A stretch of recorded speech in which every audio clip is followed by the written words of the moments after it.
नमस्कार दोस्तों, मैं हूं मनोज कुमार गुप्ता। आप देख रहे हैं मेरे चैनल को जिसका नाम है रेगुलर क्लासेस फॉर अकाउंट। और आप ये देख रहे हैं सामने इनकम टैक्स की बुक एस.सी. मल्होत्रा वाली 62 एडिशन साहित्य पब्लिकेशन की। चैप्टर चल रहा है रेजिडेंस एंड टैक्स लायबिलिटी, उसका क्वेश्चन नंबर 12 चलेगा आज। तो आपको 12 क्वेश्चन को दिखा देते हैं क्या क्या लिखा हुआ है, तो इसका स्क्रीनशॉट ले लेना आप, ठीक है। यहाँ लिखा हुआ है 12 क्वेश्चन में, following are the income of Mohan. Mohan की काफ़ी सारी इनकम दे रखी है। ए है receive 10,000 rupees in India which accrued in England. England में कमाया गया, रिसीव कहाँ हुआ, इंडिया में। तो आपको पता है कहाँ कहाँ आना है, तीनों में आना है। फिर लिखा हुआ है receive 20,000 earn in India but received in England. कमाया इंडिया में और मिला इंग्लैंड में, तो फिर वो तीनों में आएगा, ठीक है। 10,000 were earn and received in Africa but brought to India. Brought to India का हम कुछ नहीं करते, है ना, इग्नोर ही करना एक तरह से। ब्रॉड टू इंडिया का मतलब नहीं है। हमने कहाँ पे अर्न किया, रिसीव किया, अफ्रीका में, विदेश में ही, तो सिर्फ एक में आएगा, फर्स्ट वाले में, जो रेजिडेंट पर्सन है उसके हिसाब से, अगर इंडिया में ज़्यादा समय बिताता है तो इसलिए, है ना। और फिर 28,000 were earn and received in Japan from a business which was control and manage in Japan. India नहीं लिखा, control and manage in Japan. This amount was not brought to India. मतलब बाहर कमाया, बाहर ही रह गया, जो बिजनेस था कंट्रोल भी बाहर से ही हो रहा है, तो सिर्फ एक में आएगा। 16,000 was an untaxed foreign income for some earlier year which was brought to India in previous year. ये कहीं नहीं आता क्योंकि अनटैक्स इनकम है ना, तो ये कहीं नहीं। पास्ट अनटैक्स इनकम जो होती है ना, वो कहीं नहीं आती। हम भूत किया है, हाँ, जिसमें पहले से हिसाब किताब बन चुका है, हाँ, भूत किया है, ठीक है। तो पास्ट टैक्स इनकम जो फॉरेन में कमाई गई है, वो इनकम बाद में इंडिया में लाते हैं, इसमें कोई टैक्स नहीं है, उसमें आप टैक्स पहले दे चुके होंगे। फिर बोला है which of the above income are taxable when Mohan is resident, not ordinary resident और रेजिडेंट। तो आपको बताना है कौन कौन सी इनकम टैक्सेबल रहेगी, किस किस के लिए रहेगी। तो आंसर पे ध्यान दिया जाए तो यहाँ पे सिर्फ ये बताया, आंसर नहीं दे रखा, बस ये बोला कौन सा किस में आएगा, ठीक है। तो हम आंसर निकालने की कोशिश करेंगे पूरी तरह से। तो बच्चों, हमने लाइन खींच ली। यहाँ पे लिखा computation of gross total income for the assessment year 2021-22 particular resident not ordinary resident, NOR लिख दिया। नॉन रेजिडेंट यानी कि NR, फुल फॉर्म आप लिख सकते हो सॉरी।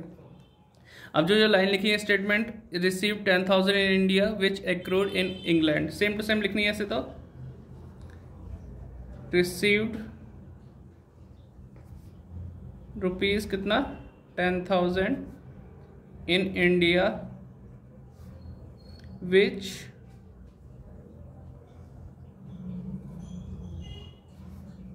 इन इंग्लैंड। मतलब इंडिया में रिसीव की इनकम, लेकिन कमाया कहाँ, इंग्लैंड में, तो तीनों में आएगा। और यहाँ तो सिर्फ ये दिखाया किस किस में आया, तो यस यस ऐसे राइट ऐड करके लिख सकते हो आप, है ना। अदरवाइज पूरी अमाउंट लिखोगे तो आंसर बिल्कुल क्लियर आएगा। जैसे 10,000 रुपये मिले थे, 10,000 यहाँ पे और यहाँ पे लिख दिया, यानी तीनों मायने वाली चीज़ थी। अगला पॉइंट है 20,000 earn in India but received in England. कमाए कहाँ पे, इंडिया में, मिला कहाँ, इंग्लैंड में, तीनों में ये भी आता है। तो लिख के दिखाते हैं इसमें, रुपीज़ 20,000 अर्न इन इंडिया, ठीक है, बट रिसीव्ड इन इंग्लैंड, ठीक है। ये भी 20,000 रुपये तीनों में आएंगे।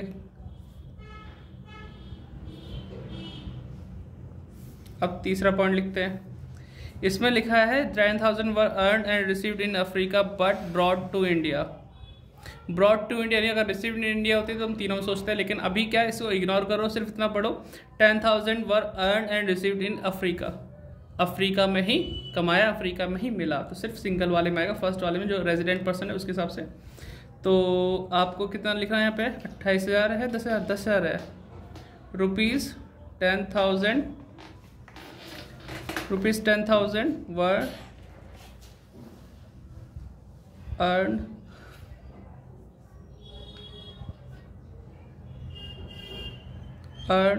And received in Africa, but brought to India. तो फर्स्ट वाले में आएगा सिर्फ कितना 10,000, बाकी किसी में नहीं आएगा।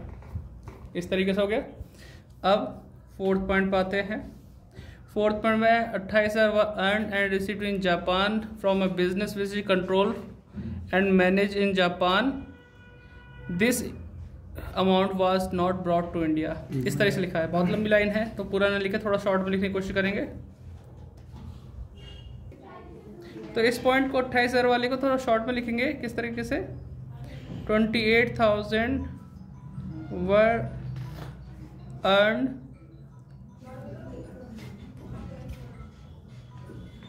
and received in Japan from a business, ठीक है, which was control and manage in Japan। यही लिखता हूँ, कंट्रोल पूरी लिखनी पड़ेगी, ये तो चक्कर है, बाय जापानी लिखता हूँ, तीनों में डैश। ठीक है, नहीं पहले में आएगा इसकी अमाउंट, क्योंकि जब बिजनेस बाहर हो, बाहर से ही कंट्रोल हो, बाहर ही उसकी इनकम मिल रही हो, तो सिर्फ एक में आती है, दो में नहीं आती। ये तो वाला जापान वाला, हाँ, और इंडिया से दूसरे में आएगा। हाँ, फिर है फिफ्थ पॉइंट, 16,000 रुपये was untaxed foreign income of some earlier year which was brought to India in previous year, है ना। तो इससे हम बोल सकते हैं रुपीज 16,000 पास्ट अनटैक्स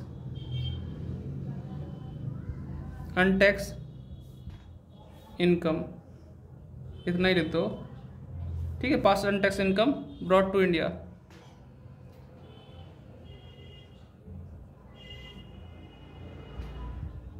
ठीक है, तो ये कहीं नहीं आती। तो इस तरीके से आप टोटल करके अपना आंसर लिखा सकते हो।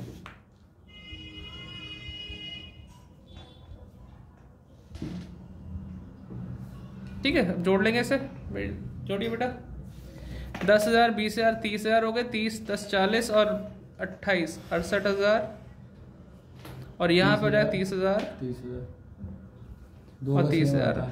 ठीक है, तो हमने इससे लिख दिया, जबकि यहाँ पे क्वेश्चन में देखा जाए तो वहाँ सिर्फ ये दिखाना था कौन सी इनकम कहाँ शो होगी, लेकिन हमने प्रॉपर इस तरह से कर दिया जैसे कि आंसर भी हमारा आ जाए। ठीक है, नंबर नहीं काटेंगे? नहीं, नंबर में कुछ नहीं है, लेकिन हाँ बोल रहे हो तो तुम ज़्यादा बोल रहे हो आगे। नहीं, इस नहीं है, बस केसेस के हिसाब से। अगर वो बोलते ना कि इसमें बोला which of the above income are taxable, कौन सी इनकम टैक्सेबल होगी, तो टैक्सेबल कौन सी होगी हमने दिखा दिया। तीनों पॉइंट वहाँ पे आंसर थोड़ी दे रखा हुआ क्वेश्चन में, तीनों पॉइंट निकालने के लिए बोल रहा है। हाँ, तो तीनों पॉइंट में दिखाना है कौन सी, जैसे ये तीनों में आया तो तीन में एसेस कर लेते हम, ठीक है, राइट मार देते, और ये तीनों में आया, ये एक में आया, ये दो में नहीं आया, ये एक में आया, दो में नहीं आया, ये किसी में नहीं आया। ठीक है, तो इस तरीके से कर दो या टिक मार के कर दो, तुम्हारे हाथ में है, जैसे चाहे वैसे कर दो। ठीक, मिलते हैं नेक्स्ट वीडियो में, बाय बाय। कोशिश करते हैं लगातार वीडियो ऐसी आती रहे।